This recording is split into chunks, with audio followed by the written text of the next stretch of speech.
బీహార్ ఓటమితో మోడీపై సీనియర్లు ఆగ్రహం వ్యక్తం చేస్తున్నారు. పార్టీ ఓటమికి మోడీయే కారణమంటున్నారు సీనియర్లు. దీనికి సంబంధించి పూర్తి వివరాలు మా ప్రతినిధి ప్రసాద్ నడుదాం. ప్రసాద్, మోడీపై బీజేపీ సీనియర్లు ఆగ్రహించినట్టుగా తెలుస్తోంది, పూర్తి వివరాలేంటి? ప్రధానంగా ముందు నుంచి కూడా ఎల్కే అద్వానీని ఈ ప్రభుత్వంలో భాగస్వామిగా చేయకపోవటం, అదేవిధంగా పార్టీ పరంగా కూడా కీలకమైన నిర్ణయాల్లో ఆయన భాగస్వామిగా లేకుండా చేయడంతో పాటు మొదటి నుంచి కూడా ఆయన అసంతృప్తితో ఉన్నారు. అయితే మౌనంగానే తన యొక్క అసంతృప్తిని వ్యక్తం చేస్తున్నారు. ఆ మధ్యలో కొద్ది నెలల క్రితం దేశంలో ఎమర్జెన్సీని తలపించే పరిస్థితి ఉందన్న అభిప్రాయాన్ని వ్యక్తం చేశాడు. ఆ తర్వాత తాను మరలా మౌనంగా ఉన్నాడు. తన ఆవేదనను, తన ఆవేశాన్ని కూడా మౌనంగానే భరిస్తూ ఇప్పటి వరకు ఉన్నారు. అయితే ఆయనకి తోడుగా యశ్వంత్ సిన్హా కూడా గతంలో తన గళం విప్పారు. అదేవిధంగా మురళీ మనోహర్ జోషి కూడా ఆ రకంగానే కోపంతో ఉన్నారు. అయితే వీటన్నిటిని కూడా మనసులో పెట్టుకొని ఏదో ఒక సమయం సందర్భం చూసి దీన్ని వ్యక్తం చేయాలన్న అభిప్రాయాన్ని మామూలుగా మీడియా జర్నలిస్టులతో కలిసినప్పుడు చూచాయిగా తన చాలా దగ్గరగా ఉన్నటువంటి మీడియా పర్సన్స్ తో, జర్నలిస్టులతో ఎప్పుడు కూడా తమ అసంతృప్తిని వ్యక్తం చేస్తూ వచ్చారు. అయితే ఈ రోజు బాహాటంగా పార్టీ పరంగా అన్ని శ్రేణుల్లోనూ దేశవ్యాప్తంగా ఉన్నటువంటి రాష్ట్ర శాఖల నుండి అనేక శ్రేణుల నుంచి తమకు వచ్చిన సమాచారాన్ని తీసుకొని ఈ అభిప్రాయాన్ని మేము కలిసికట్టుగా చెప్తున్నామన్న అభిప్రాయాన్ని వ్యక్తం చేస్తూ ఈ రకంగా బాహాటంగా ఒక లేఖను రాయటం జరిగింది. ప్రధానంగా బీహార్ రాష్ట్ర అసెంబ్లీ జరిగినటువంటి ఎన్నికల్లో ఓటమికి సంబంధించిన అంశాలను చాలా నిశితంగా, చాలా క్షుణ్ణంగా సమీక్షించాలి.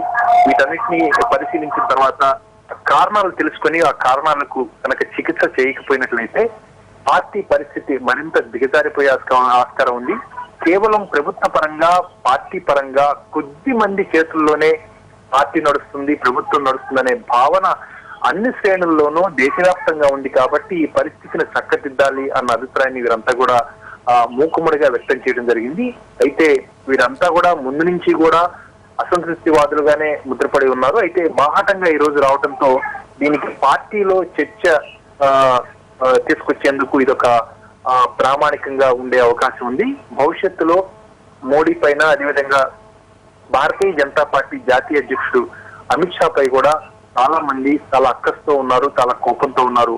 పార్టీ నడిచే విధానం ఇది కాదు, ప్రభుత్వం నడిచే తీరు ఇలా ఉండకూడదు అన్న అభిప్రాయాన్ని ఈ రోజు బాహాటంగా చెప్పారంటే పార్టీలో భవిష్యత్తులో కూడా కొద్ది స్థాయిలోనైనా కానీ ఒక బలగడ్డని సృష్టించే అవకాశం ఉంది. పార్టీలో ఇప్పుడే ఒక కదలిక ఏర్పడింది కాబట్టి భవిష్యత్తులో మరింత పెచ్చు స్థాయిలో, మరింత తీవ్రంగా దీనిపై చర్చ జరిగేందుకు వీరంతా కూడా ముందుండి ఈ అసంతృప్తివాదులను ఒక నాయకత్వం వహించే అవకాశం ఉన్నట్టుగా తెలిసింది. దాదాపు 125 మంది ఎంపీలకు పైగా బీజేపీ, భారతీయ జనతా పార్టీ సొంత పార్టీ చెందిన ఎంపీలే చాలా అక్కస్తో ఉన్నారు, చాలా ఆగ్రహంతో ఉన్నారు. పార్టీ నడిచే విధానం పైన ఆవేదనతో ఉన్నారు. అదేవిధంగా ప్రభుత్వ పరంగా మోడీ ఏకపక్షంగా, నిరంకుశంగా వ్యవహరిస్తున్నారన్న భావన వాళ్ళ మనసులో ఉంది. అయితే అవకాశం కోసం ఎదురు చూస్తున్నారు. అయితే వీరు ఈ సీనియర్ నాయకులు పార్టీకి మూలస్తంభాలుగా ఉన్నటువంటి ఎల్కే అద్వానీ, మురళీ మనోహర్ జోషి, యశ్వంత్ సిన్హా కూడా వీళ్ళంతా కూడా పార్టీకి మూలస్తంభాలుగా ఉన్న వీరంతా గళం ఇప్పడంతో వారందరికీ కూడా ఒక ఊతం వచ్చినట్టుగా ఉంది. భవిష్యత్తులో రానున్న 1-2 రోజుల్లో బహుశా ఈ పార్లమెంట్ సమావేశాలు ముగిసిన తర్వాత దీంతో మరింత ఈ గళం మరింత పెచ్చుమీడే అవకాశం ఉంది. ఈ అసంతృప్తి మరింత పెచ్చు స్థాయిలో పెరిగి పార్టీలో కొన్ని మార్పులకు, కొంత వెసులుబాటు కల్పించేందుకు మార్గం సుగం అయ్యే అవకాశం ఉన్నట్టుగా తెలుస్తుంది. అయితే ఇది గ్రహించినటువంటి మోడీ, అమిత్ షా వీరిద్దరు కూడా కొద్ది రోజుల క్రితం అద్వానీ జన్మదిన శుభాకాంక్షలు తెలియడానికి స్వయంగా వాళ్ళ ఇంటికి వచ్చి అద్వానీ నా నిర్దేశకుడు అని చెప్పడంలో కూడా ఇందులో భాగంగానే. అయితే మోడీకి ఉన్నటువంటి నెట్వర్క్, సమాచారాన్ని తీసుకునే ఆయనకున్నటువంటి ఒక పగడబందీ వ్యూహాత్మకంగా వ్యవహరించే తీరు, వీటన్నిటిని దృష్టిలో పెట్టుకుంటే మోడీ పార్టీలో ఉన్నటువంటి అసంతృప్తిని ఇప్పటికే గ్రహించారు. వీటన్నిటిని కూడా సరిదిద్దేందుకే చూసాయిగా ఒక్కసారిగా కాకుండా ఇప్పటికే తమ ప్రయత్నాలు మొదలుపెట్టారు.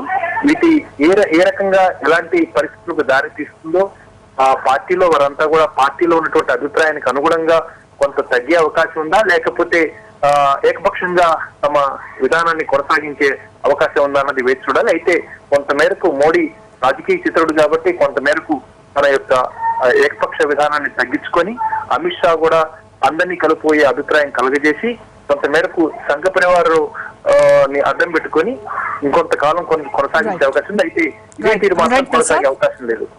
రైట్ ప్రసాద్. ఇవి బులెటిన్ విశేషాలు.